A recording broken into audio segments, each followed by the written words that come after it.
বিসমিল্লাহির রহমানির রহিম। আমি আনোয়ার হোসেন, সহকারী শিক্ষক, মেঘনা Shilpanagari School and College, Sonargaon, Narayanganj. Online শ্রেণী কার্যক্রমে সবাইকে স্বাগতম। তোমরা অবশ্যই জানো, এখন করোনাকালীন সময় তোমরা বিদ্যালয়ে আসতে পারছো না। সকল স্কুল কলেজ বন্ধ রয়েছে। তাই আমি নবম দশম শ্রেণীর তথ্য ও যোগাযোগ প্রযুক্তি চতুর্থ অধ্যায় আমার লেখালেখি বিষয় নিয়ে আজ আলোচনা করব। আশা করছি তোমরা সবাই খাতা কলম নিয়ে বসে পড়েছ। আমি যতক্ষণ আছি অনলাইনে, তোমরা সবাই মনোযোগ সহকারে আমার পাঠদান দেখবে। তাহলে শুরু করি।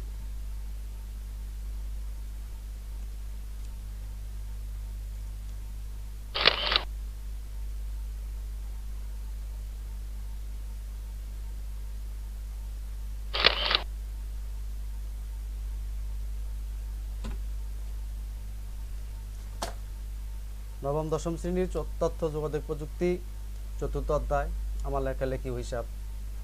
শিক্ষণ ফল।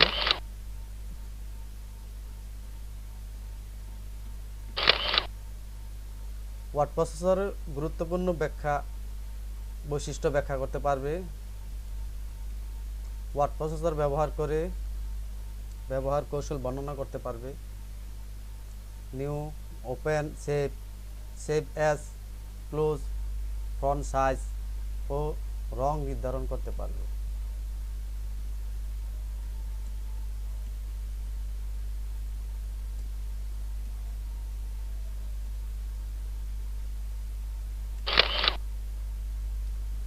ওয়ার্ড প্রসেসরে আমরা লেখার কাজ করি। মানুষের মনের ভাব প্রকাশের একটি মাধ্যম হলো লেখালেখি। আমাদের প্রয়োজনে আমাদেরকে নানা রকমের লেখালেখি করতে হয়। হতে পারে সেটা কবিতা, গল্প বা উপন্যাস। লেখালেখি ছাড়াও আমাদের দৈনন্দিন জীবনে বিভিন্ন রকমের ছোট বড় হিসাব করতে হয়। বাজারের, বাসা ভাড়ার ও পরীক্ষার হিসাব তৈরি করতে হয়। আমাদের হিসাবের কাজগুলো একসময় কষ্টসাধ্য ছিল, কিন্তু তথ্য প্রযুক্তির বিকাশের ফলে এই কাজগুলো করার জন্য আমাদের হাতের কাছে রয়েছে অনেক ধরনের সফটওয়্যার। এসব সফটওয়্যারকে বলা হয় অফিস সফটওয়্যার।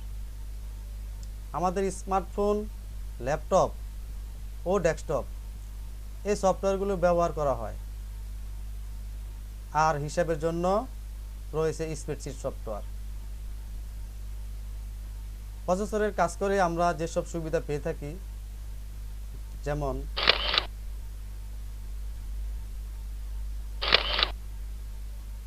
এসো আমরা কিছু ছবি দেখি এবং আলোচনা করি। ছবিটি দেখতে পাচ্ছ, এটা উইন্ডোজ 7। আমরা যখন উইন্ডোজ 7 ওপেন করব, তখন এমন একটি ডায়লগ বক্স আসবে। সেই ডায়লগ বক্সে লেখা থাকবে হোম, ইনসার্ট, কপি, পেস্ট, তারপরে new, open, save age, printer, close. Office button এবং এর অপশন সমূহ ওয়ার্ড 2007 চালু করার পরে এই উইন্ডো খুলবে এবং এই বাটনটি ক্লিক করে এই অপশনগুলো পাওয়া যায়, সেইগুলি চিত্র আমরা দেখালাম। এই অপশনগুলোর মধ্যে বেশ কিছু প্রয়োজনীয় হলো, আমি একটু আগেই বলেছি, নিউর কাজ, নতুন ডকুমেন্ট খুলতে এটা ক্লিক করতে হয়। ওপেনের কাজ, পূর্বে সংরক্ষণ করা কোনো ডকুমেন্ট খুলতে এটা ক্লিক করতে হয়। সেভের কাজ, ডকুমেন্টকে সংরক্ষণ করতে এখানে ক্লিক করতে হয়।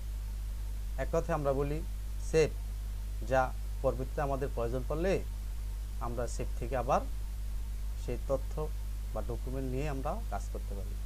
সেভ এস আর সেভ একই জিনিস। সেভ হলো কোনো ডকুমেন্ট সেভ করা, আবার ওই ডকুমেন্টকে যখন তুমি এডিট করে নতুন করে সেভ করতে চাও, তখন সেভ এস দিয়ে আরেকটি নাম দিয়ে ফাইল তৈরি করা যায়, সেটি হলো সেভ এস। ক্লোজ, যখন আমার কাজ সম্পূর্ণ শেষ হয়ে যাবে, ডকুমেন্ট বন্ধ করার জন্য এখানে ক্লিক করতে হবে। এবার আসি লেখালেখি সাজসজ্জা করে। আমি একটা লেখা লিখলাম, সেটাকে আমি বিভিন্ন স্টাইলে বিভিন্ন পদ্ধতিতে আমরা লিখতে পারি। অনেকেই হাতের লেখা সুন্দর না, কিন্তু কম্পিউটার বিভিন্ন স্টাইলে লেখা যায়। অনেকের লেখা গোছানো না, কিন্তু কম্পিউটারে এই লেখা গোছানো যায়। নিচে ডায়লগ বক্সটি দেখি আমরা, এখানে ফন্ট সাইজ, এখানে ক্লিক করলে বিভিন্ন ফন্ট আসবে। সেই ফন্ট আমরা আমার পছন্দ অনুযায়ী আমি কি করব, এখানে লিখে দেব। ফন্টের সাইজ আমরা সাধারণত 12, 16, 14 ব্যবহার করি। অনেক সময় লেখার স্টাইলটাকে বড় করতে হলে আমরা কি করি, আমার পছন্দ অনুযায়ী ড্রপ ডাউন মেনু থেকে আমরা একটা নাম্বার যেমন 30, 20, 40, 70 ইত্যাদি দিয়ে লিখি। কিন্তু সচরাচর যখন আমরা কোনো চিঠি বা কোনো ড্রাফট লিখি, সেটা আমরা কি 12, 16 অথবা 14তেই লেখটি যথেষ্ট। তারপর আছে এই যে ফন্টের রং। আমার ফন্টের লেখার যদি আমি কোনো কালার দিতে চাই, রং দিতে চাই, তখন আমরা এই বক্সে ক্লিক করলে সবুজ, কালো, সাদা যা ইচ্ছা আমরা নিজেদের পছন্দের অনুযায়ী রং দিতে পারবো।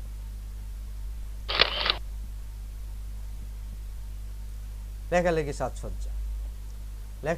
সাজসজ্জা, এমন আমি একটা লেখলাম, লেখাটা বড় হবে, একটু মোটা হবে, তখন আমার কি করতে হবে, বুলেট ক্লিক করতে হবে।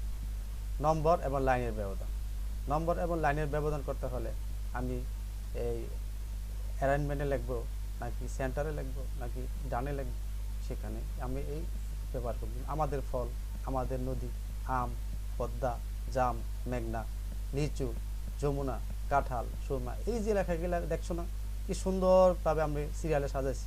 ঠিকই আমরা লেখালেখি সাজসজ্জাকরণ এই অংশটা ব্যবহার করব। আমরা অনেক সময় বিভিন্ন রকমের তালিকা করে থাকি।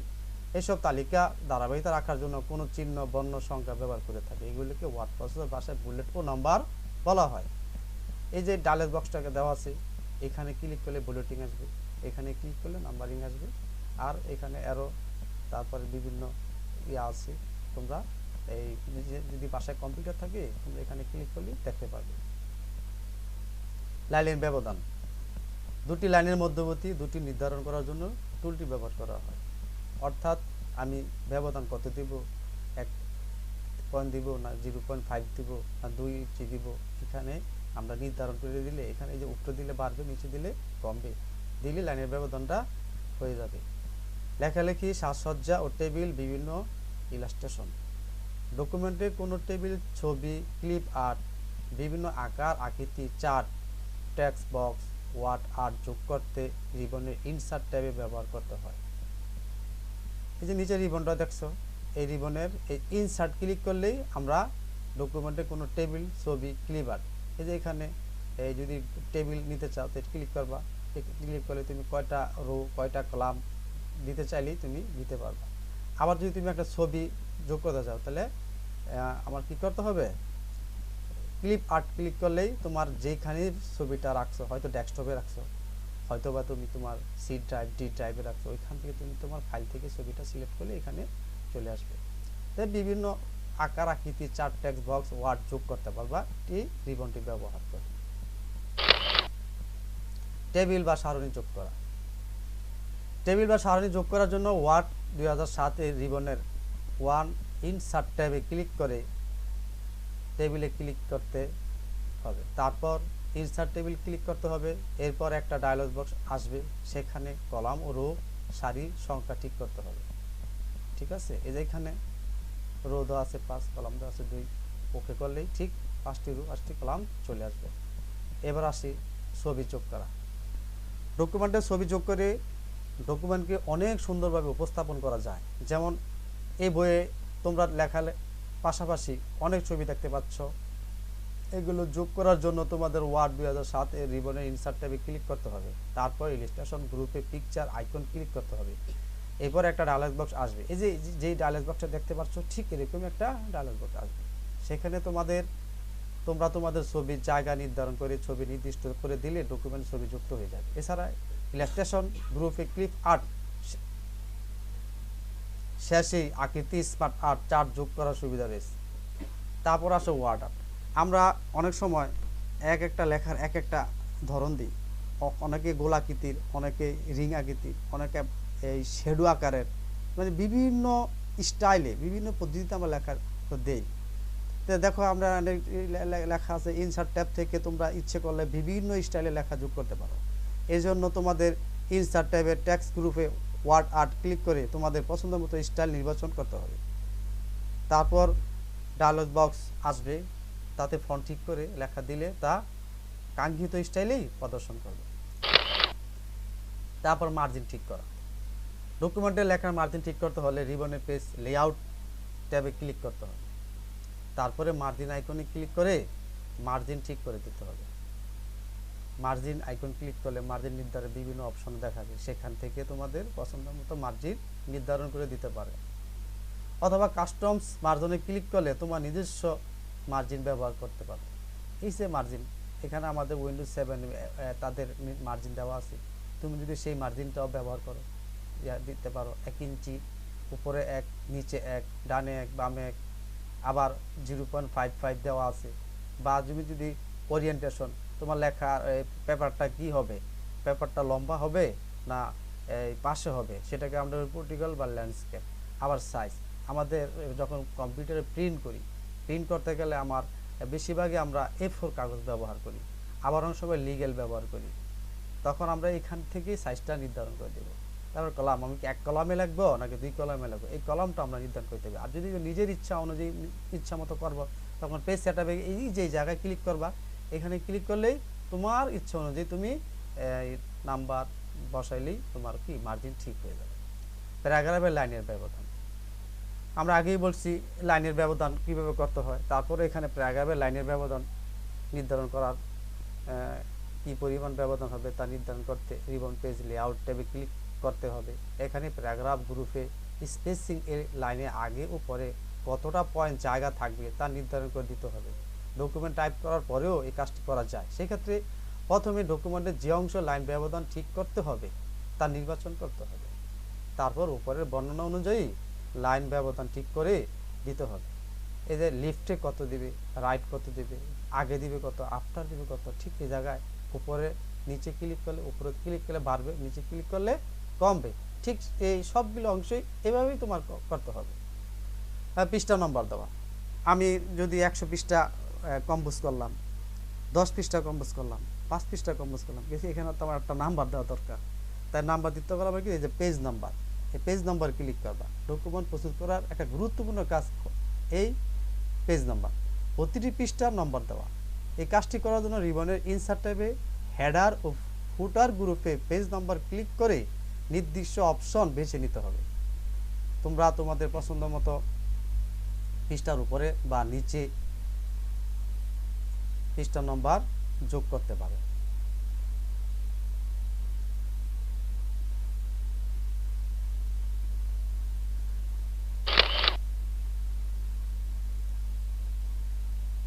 বাড়ির কাজ,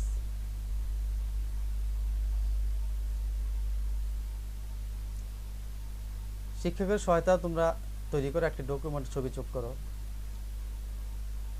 একটি ডকুমেন্ট প্রস্তুত করে মার্জিন নির্ধারণ করো। তোমাদের বিদ্যালয়ের নাম ওয়ার্ড আর্টের বিভিন্ন স্টাইল উপস্থাপন করো।